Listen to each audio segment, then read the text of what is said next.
Darshan sir ಒಟ್ಟಿಗೂ act ಮಾಡಿದ್ದೀರಾ. ಹೌದು. And D boss ಏನ್ ಹೇಳಕ್ ಇಷ್ಟಪಡ್ತೀರಾ? ಅವರೇ ನಂದು ಫಸ್ಟ್ ಮೂವಿಗೆ ಡೆಬ್ಯೂಟ್ ಅಲ್ಲಿ ಅವರೇ ಹೀರೋ ಆಗಿ ಮಾಡಿದ್ದು. ಅದ್ ಮಾಡಿದ್ವಿ, ಬಟ್ ಮೂವಿ ರಿಲೀಸ್ ಆಗ್ಲಿಲ್ಲ, ಸಾಂಗ್ ಎಲ್ಲ ಬಿಟ್ರು. ಸೊ 2018 ಮೂವಿ ರಿಲೀಸೇ ಆಗ್ಲಿಲ್ಲ. ಮೂವಿ ರಿಲೀಸ್ ನನ್ನ ಫಸ್ಟ್ ಮೂವಿ ಬಂದು ರಿಲೀಸ್ ಆಗ್ಲೇ ಇಲ್ಲ, ಹೀರೋಯಿನ್ ಆಗಿ ಮಾಡಿದ ಮೂವಿ. ಡಿ ಬಾಸ್ ಅಂದ್ರೆ ನಂದು ಸ್ಕ್ರೀನ್ ಅಲ್ಲಿ ಹೇಗಿತ್ತು ಅಂದ್ರೆ ಅವ್ರ ಜೊತೆ ನಂದು ಇರ್ಲಿಲ್ಲ, ಬಟ್ ಅವ್ರ ಮೂವಿಲಿ ಮಾಡಿದೆ. ಬಟ್ ಸೆಟ್ ಅಲ್ಲಿ ನಾನ್ ಶೂಟ್ ಮಾಡೋ ದಿನ ಅವ್ರಿದ್ರು. ಸೊ ನಾನು ನೋಡಿದ್ದನ್ನು ಕುತ್ಕೊಂಡು ಶೂಟ್ ಎಲ್ಲ ನೋಡ್ತಾ ಇದ್ದೆ. ಚೆನ್ನಾಗಿತ್ತು. ಶೂಟಿಂಗ್ ಅಲ್ಲಿ ಒಬ್ರು ಹೆಂಗಿರ್ಬೇಕು ಆ ತರ ಇದ್ರು. ಬಟ್ ಅಫ್ಕೋರ್ಸ್ ಡಿ ಬಾಸ್ ಎಲ್ಲ ಒಂದು ಖುಷಿ ಇದೆ ಆಕ್ಟ್ ಮಾಡಿದೀನಿ ಅಂತ. ನನ್ ಅವ್ರ ಜೊತೆ ಇರೋದು ಒಂದೇ ಪಿಕ್. ನಾನು ಅಲ್ಲಿ ಶೂಟ್ ನಡಿಬೇಕಾದ್ರೆ ಅವ್ರ ಕ್ಯಾರಲ್ ಹೋಗಿ ಒಂದು ಫೋಟೋ ತಗೊಂಡಿದ್ದೆ. ಸೊ ಯಾವಾಗಲೇ ಅವ್ರ ಬರ್ಡೇ ಬರ್ಲಿ ಏನೇ ಬಂದ್ರು ಅದೊಂದೇ ಫೋಟೋ ಹಾಕ್ತೀನಿ.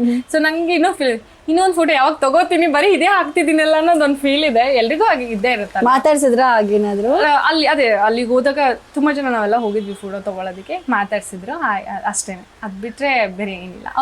ಪಾಪ ಅವ್ರದ್ದು ಅವ್ರ ವರ್ಕ್ ಅಲ್ಲಿ ಬಿಸಿ ಇರ್ತಾರಲ್ಲ. ಸೊ ಅವ್ರೇನು ನನಗೆ ಫ್ರೆಂಡ್ ಇಲ್ಲ ಏನಿಲ್ಲ, ಜಸ್ಟ್ ಹಾಯ್ ಸರ್ ನನ್ನ ಫ್ಯಾನ್ ಅಷ್ಟೇ. ಓಕೆ, ಬಟ್ ಇನ್ನು ಇದೇ ಫೋಟೋ ಎಷ್ಟು ವರ್ಷ ಹಾಕ್ಬೇಕಾಗುತ್ತೆ, ಏನಾದ್ರು ಸಮಥಿಂಗ್ ಇನ್ನೊಂದು ಆಗ್ಬೇಕಲ್ಲ. ಸೊ ನೋಡೋಣ ನೆಕ್ಸ್ಟ್ ಯಾವಾಗಲಾದ್ರೂ ಚಾನ್ಸ್ ಸಿಕ್ತಾಗ I take one more photo. ನಂದು ಮತ್ತೆ ಉದ್ಭವಗೆ ಮತ್ತೆ ಬಂದಿದ್ದು. ನಾನು ಮತ್ತೆ ಉದ್ಭವ ಮೂವಿ ಮಾಡ್ದಲ್ಲ.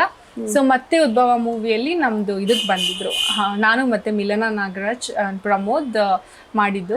ನಾನು ಮೋಹನ್ ಸರ್ ಪೇರಾಗಿ ಮಾಡಿದೆ. ಸೊ ಮಿಲನ ನಾಗರಾಜ್ ಪ್ರಮೋದ್ ಮಾಡಿದ್ರು. ಆ ಟೈಮಲ್ಲಿ ನಮ್ದು ಆಡಿಯೋ ಫಂಕ್ಷನ್ಗೆ ಬಂದಿದ್ರು, ಆಡಿಯೋ ಲಾಂಚಿಗೆ ಬಂದಿದ್ರು. ಅವಾಗ ಅವ್ರ ಜೊತೆ ಅವ್ರು ಇಲ್ಲಿ ಕುತ್ಕೊಂಡಿದ್ರು ಮಿಲನ ನಾಗರಾಜ್. ಸೊ ಅವ್ರದ್ದು ಇದ್ರಾಗಿದ್ದೀನಲ್ಲ, ಸೊ ಅದೊಂದು ಫೀಲ್ ಇದೆ.